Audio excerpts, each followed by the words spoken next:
I collected this mask in one of my travels. Do you think that this helped you to become a better person? When I realized that I will never die of hunger, that was the day. Saying bye to Jabari and maybe introducing Sachin into the podcast. Hello, you guys. I hope you are all well.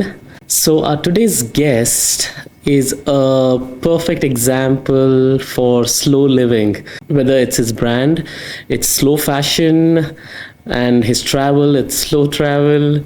So, I'm sure you get an idea now. I'm very excited to introduce him to you guys. So, let's not delay further. Let's go and meet him.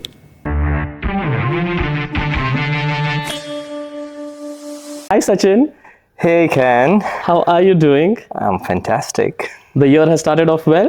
Quite well. Quite well. Yes, absolutely. I love your mask. Thank you very Can much. you introduce me to your mask? This is Jabari. I collected this mask in one of my travels. Yeah. And it is from a tribe, Chauke tribe. Yeah.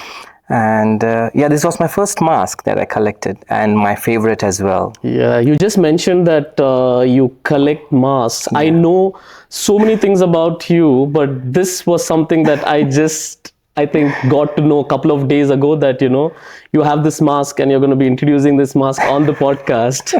It's brilliant. Yes, absolutely. This is such a part of me. I even talk to them. I kind of communicate with them. Might sound a bit weird, but yeah, that's me. I mean, they hear, we humans don't. We start off with, talking about how you actually got off the whole corporate madness, the 9 to 5, and you decided that you wanted to go on this mad journey that you are on. So would you want to just give us some information of how that day happened?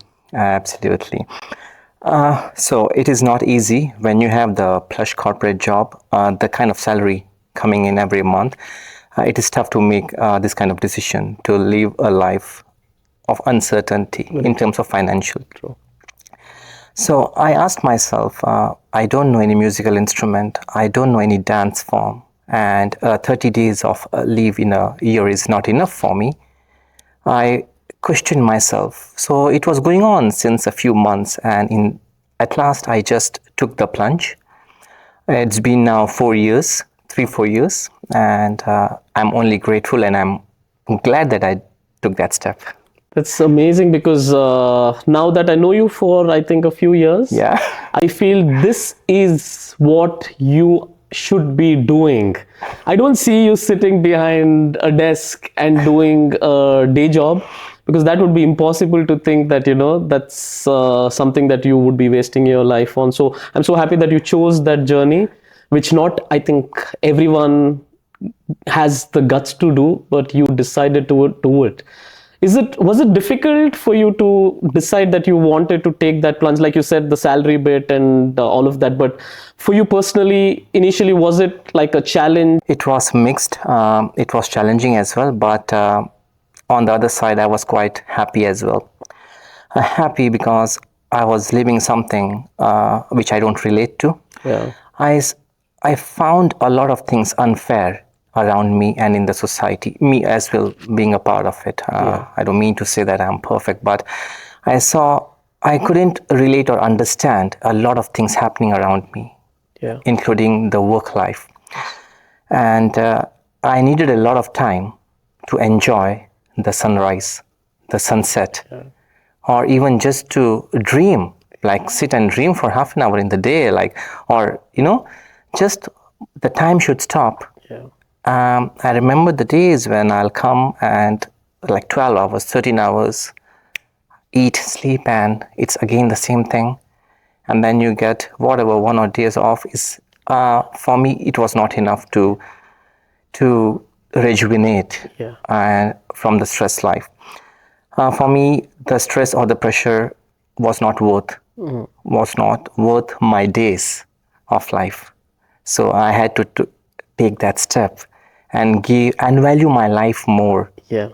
Right? There are a lot of things to be done. Life is beautiful. I wanted to relish life and enjoy it to the most. And that's how I took that step. And there you go. The little things is the most important, right? Which I think we miss in our race of life that we are living, achieving objectives and goals every day that we need. We forget to, like you said, how we enjoy these little things like sunset and sunrises, which is, missing from our day-to-day lives. But I'm so happy that you chose that, you wanted to get on this journey. But for you, if you weren't on this journey, or now you have chosen, have you seen the difference from what you were and what you have become? Do you think that this helped you to become a better person? Absolutely, a very good point raised by you. I do feel the difference, and when I think of it, how I was 3-4 years back and how I am right now, I'm glad that I took that step, as I do believe that I am a more better human being right now. And my life now involves a lot of things, including traveling, and I experience cultures, I meet different people, and I enjoy the small details of life. And I've noticed that it has made me more caring and understanding person towards different faiths and towards the humanity overall. Yeah. And I'm glad that I'm away from the deadline life. Yeah. I would like to call it. Yeah. It's not worth it, the pressure and the deadlines. So I think like you are checking those boxes of, the things that you couldn't do previously because of all the limitations that there was. And now you are able to check all those boxes one by one, saying, you have done this, you have at least experienced those things that you couldn't. Yes. Now I dance. Yes. Now I'm trying to do a lot of things. Yes. I'm kind of have become a jack of many trades. Yes. So with more time, I get to live the life that I want to. Yeah. I can and engage in a lot of extracurricular activities that I couldn't prior. Yes. And that's what matters. Very true. A lot of people are not so courageous to decide on things like this, because these days there's a lot of physical pressure, mental pressure, and all of these things that we are, going through. For somebody that, decides that they want to get out of their comfort zone and do something that they love, how do you think the mental balance is important while you're deciding on what to do next? Because I'm sure you must have had your share of thoughts and mental difficulties that you've had. So how did you overcome all of those challenges? This is the most difficult thing. The pressure of not succumbing. Yeah. Okay, fine, you will take this step, but how you continue doing that and not give up. Yeah. I know a lot of people who have tried to do that, but they cannot sustain the pressure coming up with this. Yeah. But it's just about patience. Yeah. If one is sure of what they want from life, and that's it. It will happen. Yeah. What they want is going to happen. Yeah. When I did that, okay, you will be judged a lot. Everyone gets judged at some point of time, somewhere or the other. Yeah. But living this kind of life, you will get judged a lot, and it is not something easy to digest it. It was tough in the initial years, but now I don't give a dime. So I just do, and I just live my life, and I'm kind of like this happy soul. I'm free. I just enjoy the freedom. That's beautiful. Like the way you just put that, I think that itself says that, you need to be brave enough to do that jump, and then things will start to happen. But if you don't, then you are just, continuing to live this forced life. Absolutely. And like you said, even the society is not ready to understand that, an individual is maybe wanting to do something completely opposite, that they have never imagined that there is a lifestyle for it. So for me, that is like a very important point, because even I am on this journey where I'm trying to, do something different from what I was doing. So telling the viewers that, an example is there who's living that different kind of life is very important. Thank you. As someone told me in one of my travels that more peace and less bread is better than more bread and less peace. Wow. I still remember that. Wow. And I apply and I share wherever I can. I believe that we have a lot of developers. By developers, I mean people who can develop the society. We have a lot of futuristic people. Yeah. What we need in abundance is peacemakers and lovers. That's amazing. That's what I believe strongly. That's beautiful. You know, while you are on this journey, right, you are experiencing new things. You are every day coming across things that, you wouldn't have experienced before. So do you think that it is possible for you to bring this realization into the society, or bring this kind of a change into the society for them to understand that this is a possibility? Or do you think it's too late to put this thoughts into people's mind, or the world has moved too further that these things can be changed now? A very good point in the end that you mentioned that the world has moved too far. That's quite true as well. In these speed times, how difficult it is to go back to a slow life. Very difficult. Yeah. Very difficult. But I do believe what can change is the mental stress that everyone is facing. That is the factor, because I believe everyone is facing stress and mental issues in a smaller or any form. Yeah. So it's only the self-realization that goes within a person can change that. Yeah.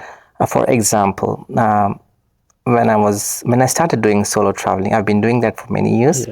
I promoted that, like I shared it with a few friends and my cousins and brothers as well, and they did try and they came back saying we were depressed. So but my brother, after 6-7 years of he tried first time and came back with a negative reply, has started now after 6-7 years doing it. Wow. Yeah, and one of my friends who tried, he told me, okay, I landed there and I did not know any person, and he was stressed because of that factor. And that was surprising, but yes, like this also exists, this scenario exists. Yeah. So it is not for everyone. Like some people are happy with this life because they are earning revenue, they are developing, they are happy. Yes. They are happy with that stress coming, taking that stress and eventually being paid for it. Yeah. So it is not everyone feels that they should live this life. Yeah. But I do believe a decent percentage do want to live a life out of this 9-to-5 schedule, but they are bound because that's how the format is, if I may say so. Yeah. And it is difficult but not impossible for you to come out of this format. And for me, because of my inner self, like, I was not able to digest a lot of facts, and I questioned my being in this society and living a life like this. I questioned myself. Rather I I stay hungry than living this life which I don't believe in. So you don't want to go to the bed every day thinking of the same thing. Stress, like, I don't want to do this, I don't want to do this. I can't be doing that every day, 365 days. I don't want to do this. I just either take a stand or else perish off. So that's why it came from my inner being that, I got to take this plunge. And for sure, there will be a way. I asked myself, when I realized that I will never die of hunger, that was the day I asked myself, will I ever die of hunger? And I have made sure I will not die of hunger. And that is all you need. What else? What else? I'm fine having less luxuries in life. I'm fine living a basic life. And if I have food to eat, I am good. I would rather, just live a free life. That's like, it sounds so crazy, but it's so true. Yeah. Like how you said, there is this format to life that everyone just follows that format, which is, it's like you just hit the nail in its head kind of a thing, wherein, and also saying that, all we need is enough food to survive, which is not the case anymore in this world. Like, now it's reached a point where how much ever you have is not enough. Absolutely. Like you want more Absolutely. of things which I don't know what's the point. Absolutely. Like today, what I'm earning, like next year, I want to earn more. If today I drive something, tomorrow I want to drive a more expensive car. This race never ends.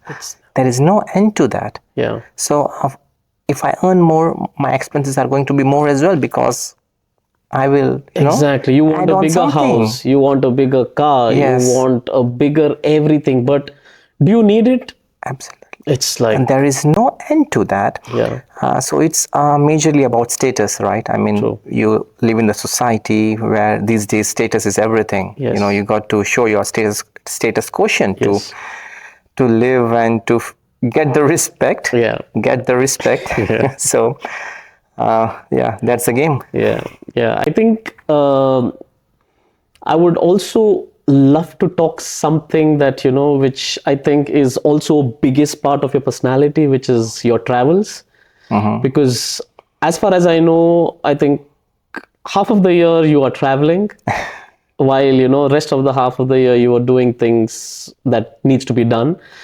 So tell us a little bit about the way you travel, the way you put together these things, and why do you travel and how do you travel? I do slow traveling. Everything about me is slow. Yeah. So it started like, for me to take this plunge itself was the main reason is traveling. Yeah. Whatever I'm doing in life, I'm first a traveler. Yeah. Why? Because I feel I'm a better human being. I don't like myself in a normal routine. I don't like myself at all. But when I travel, I like the way I deal with myself and with the others. Yeah. I am more humble. I am more caring. Yeah. I like that. And I'm at peace within. There is so much of peace within.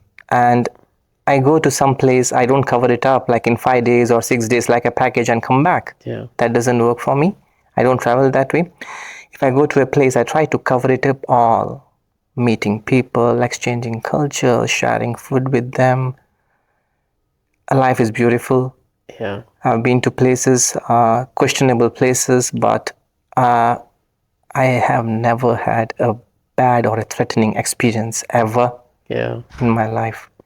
So I do believe people are good everywhere. Yeah. We did this journey where you were going through this very risky territory, and you were just there, and locals were helping you to get this experience and making sure that you were going to be safe as well.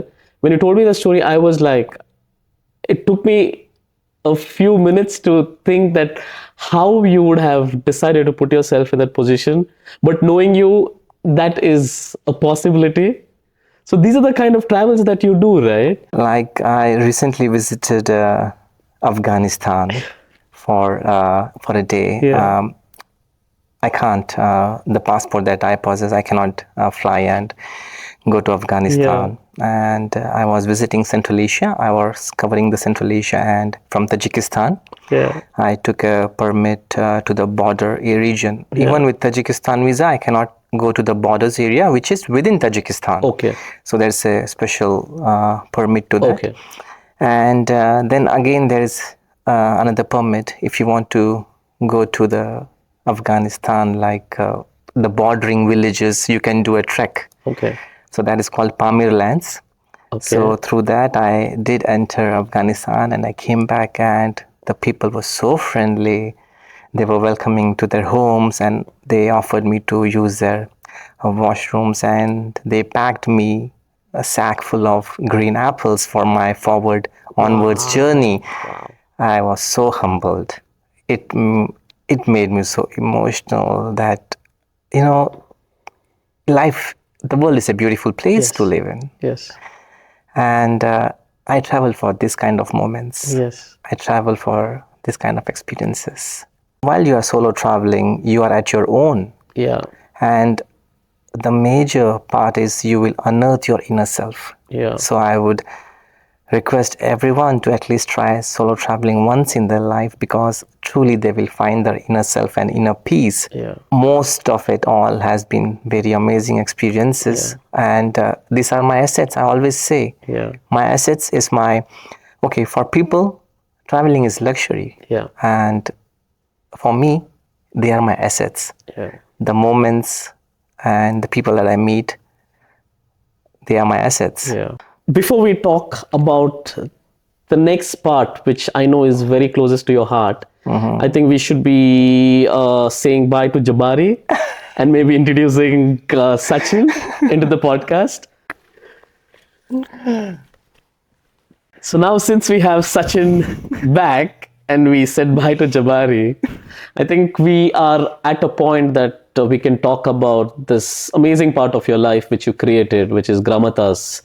Would you want to let us know how Gramatas came into existence, with all the travels that you do, how all of this, happened? So everything is connected. Yeah. So when I took this plunge to get out of the 9-to-5 system, traveling was there in my mind priorly, but I also wanted to do a startup which could give me a little bit of revenue to sponsor my travels and to sustain. Yes. And always I had the clothing aspect, and I was passionate about clothing. But I was concerned about the kind of clothing prevalent. So always I was tilted or focused towards a sustainable aspect of clothing. So even my clothing line is slow fashion clothing line, and I'm wearing it now. Yes. So it's Gramatas. So when I took the plunge, I went to my birthplace, that is Kutch. Kutch has a lot of art form. Yeah. So the concept of Gramatas, like the shop is traveling with me. Yeah. I'll explain this with an example. Yes. Let's say, for example, if I'm going to Uganda. Okay.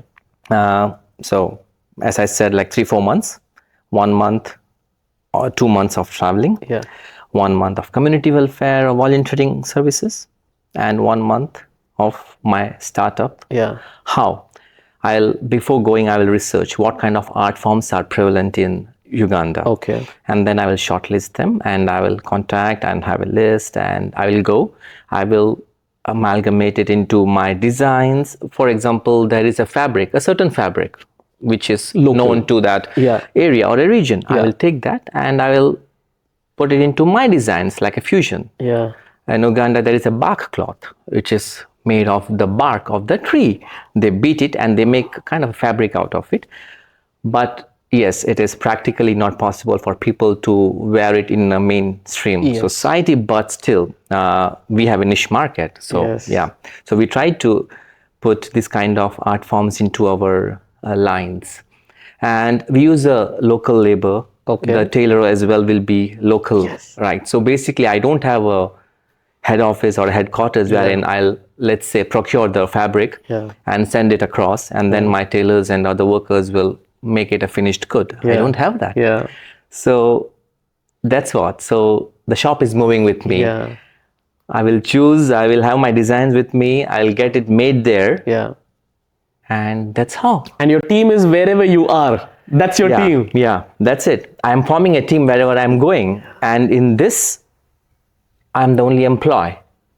But I will have partners wherever I go. That's brilliant. So that's the whole concept.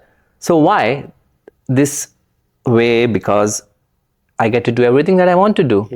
It's all, the center is this, but you are fulfilling all of the things you want to do around this, plus achieving that dream of yours. It's so amazing. It's tricky though, because Gramatas, with this method, I cannot settle it. Right? Because you will need a warehouse. You will need some place from where it could be shipped to the customers. Yes. I'm finding challenges on that front, but hopefully very soon I will find a solution to it. Yeah. Yeah. And Gramatas, how did this name come? Gramatas means from the roots. Wow. From the roots. So it has to do with the products that we use. Okay. So slow fashion clothing line means we being a lot more responsible in terms of the products we use and towards the labors as well. Yes. So like this is organic cotton. Yeah. So we use a lot of organic cotton, and the colors that we use are also sourced from the nature. Yes. Like yellow comes from turmeric and pomegranate skin. And red or a maroon comes from a madder root. Black comes from rusted iron. That's and so avocado gives us the pinkish peach color. Wow, I've never never heard that there is this combination that could turn into colors so naturally. Isn't it too time consuming to put these things together? Like it is, and that's why it is slow. That's why, because it's not a fast retail. Yeah. Everything is step by step. Yeah. For example, actually I forgot to bring the cotton bud. I had a cotton bud that I wanted to show it to you. The cotton pod. Yeah. So from there, the cotton seeds are planted, and then it's harvested. And then you do the ginning process, wherein it is made a soft fiber, and then it is hand spun.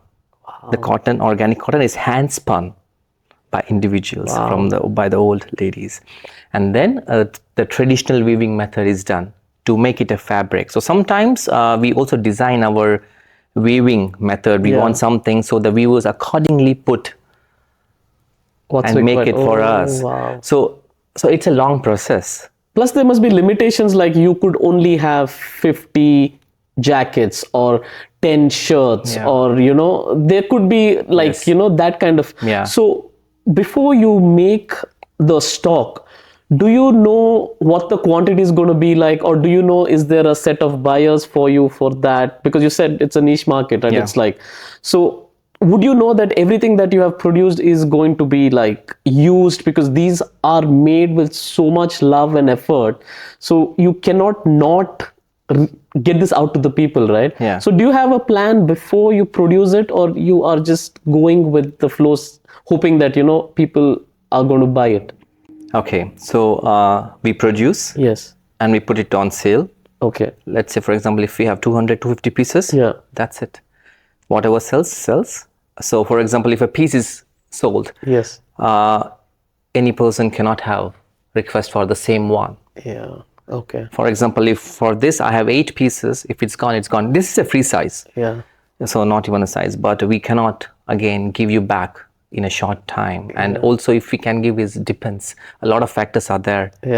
Because water and the fabrics, it depends upon this year's yield. A lot of factors are dependent on that. So whatever I produce, I put it onto sale, and whatever is sold. And then it's a next year that the cycle comes. Potentially somebody who buys it could be owning that one piece, which is the only piece or very few pieces of clothing that was made is with those people. So nobody else, gets a chance to wear it, because there's no more of that made, or might not even be made ever.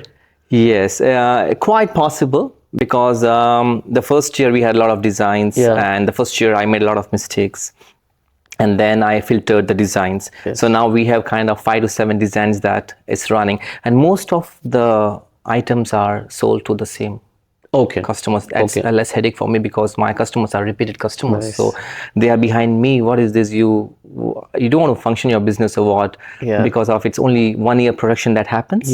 So they are behind me most of the times to make it a full time.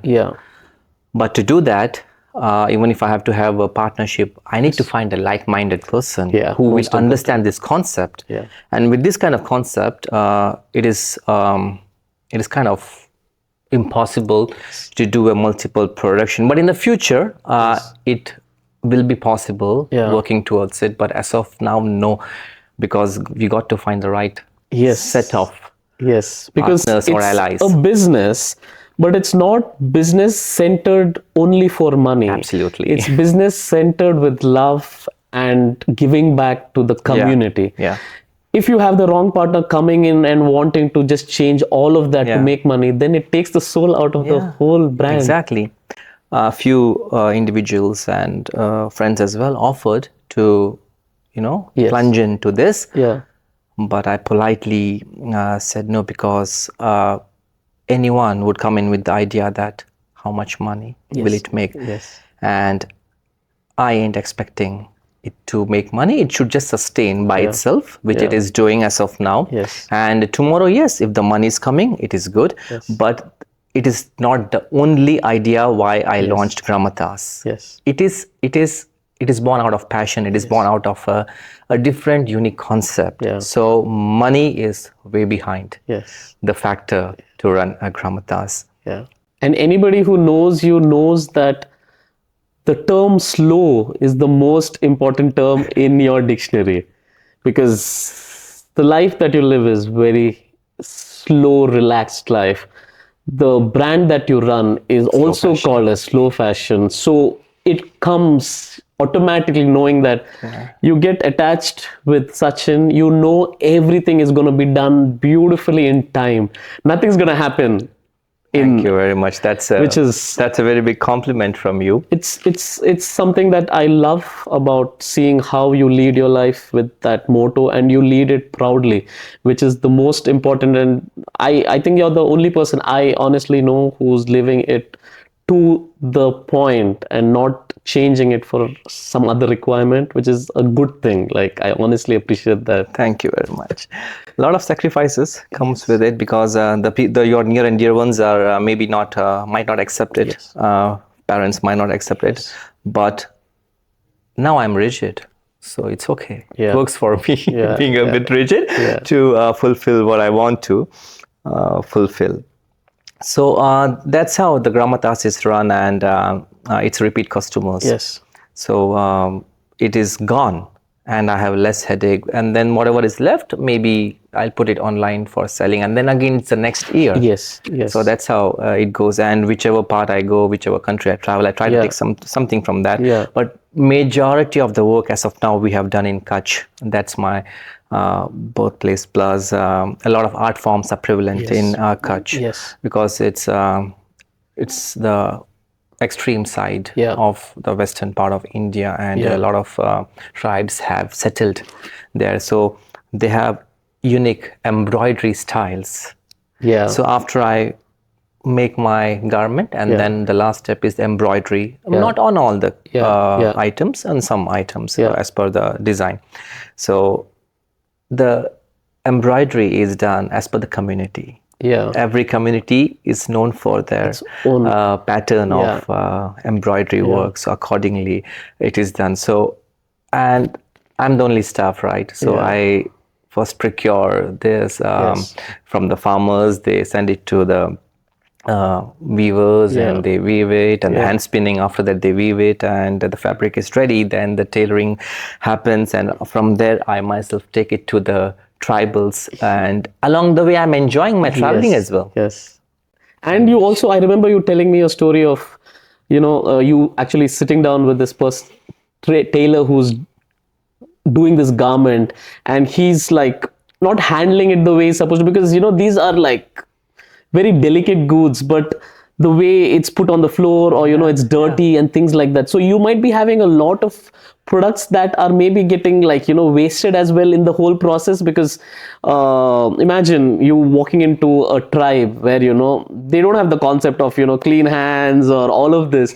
So they just gonna hold it and put it on the ground, and next thing you know is you have just lost like 3 or 4 or 10 t-shirts which could have been made. So this could be all part of the whole process, right? I remember this discussion with you. You can't do anything about it.